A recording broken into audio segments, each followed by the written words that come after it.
একজন মা তার ছেলেকে জন্ম দেন নারী থেকে, আর একজন স্ত্রী সেই ছেলেকেই স্বামী হিসেবে জন্ম দেন হৃদয় থেকে।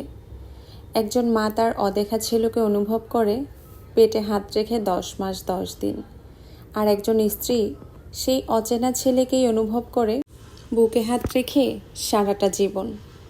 একজন মা জন্ম দেন একজন শিশুপুত্রকে, আর একজন স্ত্রী জন্ম দেন একজন পরিণত যুবককে।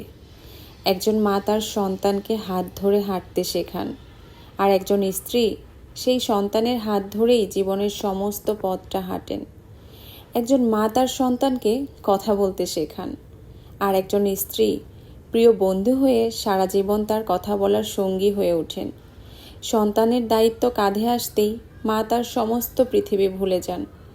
আবার একজন স্ত্রী সেই সন্তানের দায়িত্ব নেবেন বলেই তার সমস্ত পৃথিবীটা ছেড়ে একদিন চলে আসেন। সন্তান যখন না খেতে পারে পাতের সেই উচ্ছিষ্ট খাবার মা এবং স্ত্রী উভয়ই কিন্তু খান।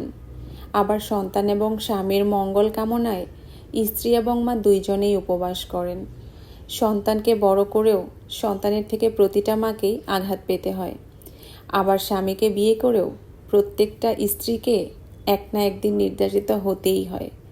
মায়ের কাছে সন্তানের জীবনের দায়িত্ব নেওয়া থেকে শুরু করে প্রায় 20 বছর, আর স্ত্রীর কাছে স্বামীর জীবনের দায়িত্ব নেভানোর শেষ বাকি 60টি বছর, কখনো কখনো সেটি 80 বছর বা 100 বছরেও ছুঁয়ে যেতে পারে।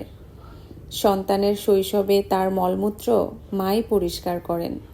সন্তান যখন বৃদ্ধ হন তখন এর দায়িত্ব কার উপর বর্তায় বলেন তো? শুধুমাত্র স্ত্রীর উপর। মায়ের কোল হলো সেই কোল যেখানে সন্তানের জন্ম হয়, অর্থাৎ প্রথম বিছানা। স্ত্রীর কোল হলো সেই কোল যেখানে আমাদের মৃত্যু হয়, অর্থাৎ শেষ বিছানা। কিন্তু সমাজ এবং পরিস্থিতি আজ এমনই যে ছেলেটির বিয়ের পর মাকে স্ত্রীর সাথে তুলনা করা হয় প্রতিটি মুহূর্তে। মাকে শীর্ষস্থানে রাখেন যেখানে দুজনের ভূমিকায় সমান, কিন্তু সেখানে সামাজিক নজরে কেন মা আর স্ত্রীর মধ্যে তুলনামূলক দ্বন্দ্বে বারবার পাঁচিল হয়ে উঠবে বলতে পারেন? গর্ভ থেকে জন্ম নেওয়াটাই মা ও স্ত্রীর মধ্যে সব থেকে বড় পার্থক্য হয়ে থাকে। তাহলে শেষ কথা এটাই বলবো, একজন আপনাকে গর্ভে ধারণ করেছেন, অন্যজন আপনার জন্য গর্ভধারণ করেছেন। কথাটা কতটুকু বাস্তবসম্মত একবার কি ভেবে দেখেছেন? একজন আপনাকে জন্ম দিয়ে মা হয়েছেন, আর অপরজন অন্যজনকে জন্ম দিয়ে মা হবেন। এবার বুঝুন, মাকে আর স্ত্রীকে কখনোই একজনের প্রতিদ্বন্দ্বী আরেকজনকে ভাববেন না। একজন পুরুষের কাছে মা এবং স্ত্রী দুইজনই আলাদা আলাদা সম্মানের হকদার।